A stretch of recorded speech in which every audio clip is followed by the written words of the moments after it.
আসসালামু আলাইকুম দর্শক, আমি জেসমিন আক্তার ঘরোয়া রান্নায় আমন্ত্রণ জানাচ্ছি।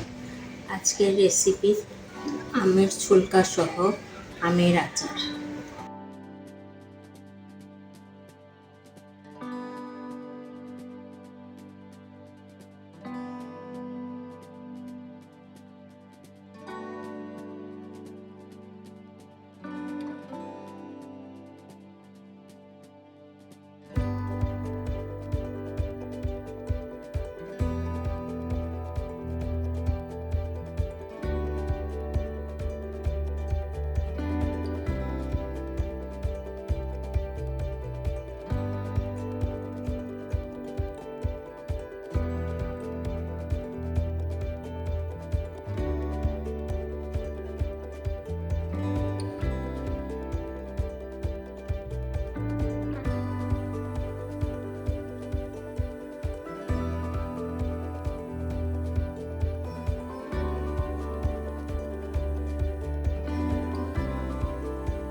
আম নিয়েছি, শস্য এখানে বেটে বা ফাঁকি করে নিতে হবে, আর ধনে ফাঁকি, মৌরি, শুকনা মরিচ আর পাঁচফোড়ন একসাথে তেলে ফাঁকি করে নিয়েছি।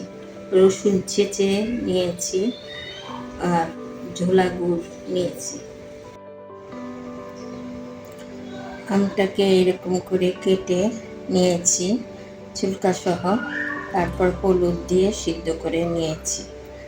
এটা তাড়াতাড়ি হবে আর এটা 10-15 মিনিটেই রান্না করা যাবে। আমি এখানে রসুনটা দিয়ে দিই।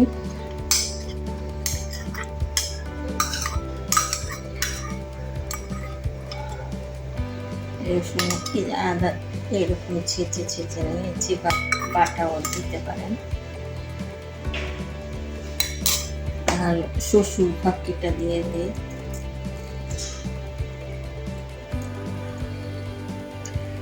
এই পাঁচফোড়ন আর শুকনো মরিচের ফাঁকি, এগুলো মৌরি, ধনা, এগুলো পরে দেব হয়ে গেলে।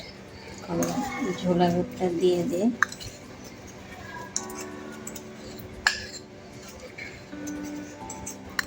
বিট লবণ বা সাধারণ লবণ 1 চিমটি দিতে পারেন। বিট লবণ থাকলে বিট লবণও দেওয়া যায়। আমি এখন চুলায় বসায় দেব।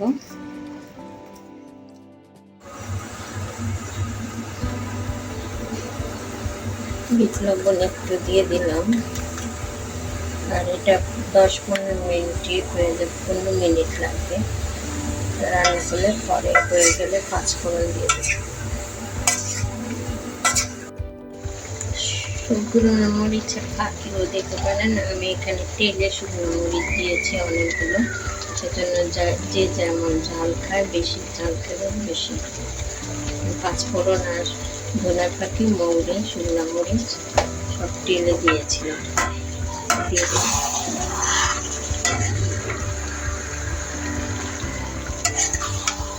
গুড় যদি আরও লাগে দিতে পারেন, মিষ্টিটা আপনাদের উপর নির্ভর করে, আর এখানে ঝালও আপনাদের উপর নির্ভর করে।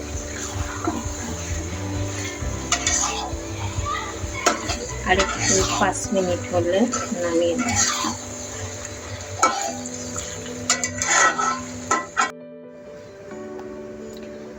এখানে আমার আচারটা হয়ে গেছে।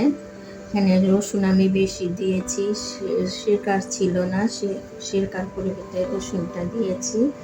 আর আপনাদের যদি সিরকা থাকে সিরকা দিতে পারেন, রসুন কম দিলে হবে।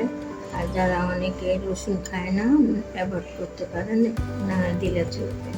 এখানে এটা রসুন দেওয়া 5 মিনিট ডিমা আছে, একদম ভালো করে রান্না করতে হবে। আর আমটার একটু খুন্তি দিয়ে একটু ভেঙে নিয়েছি, নরম করে নিয়েছি। তো ভালো করে রান্না করলে মজা লাগে আচারটা। ভিডিওটি দেখার জন্য ধন্যবাদ। ঝাল, মিষ্টি, টক যেমনই খান আপনারা ওইভাবে দিয়ে নেবেন। ভিডিওটি দেখার জন্য ধন্যবাদ। লাইক শেয়ার সাবস্ক্রাইব বেল আইকনে ক্লিক করে দিন। ভালো থাকুন, সুস্থ থাকুন।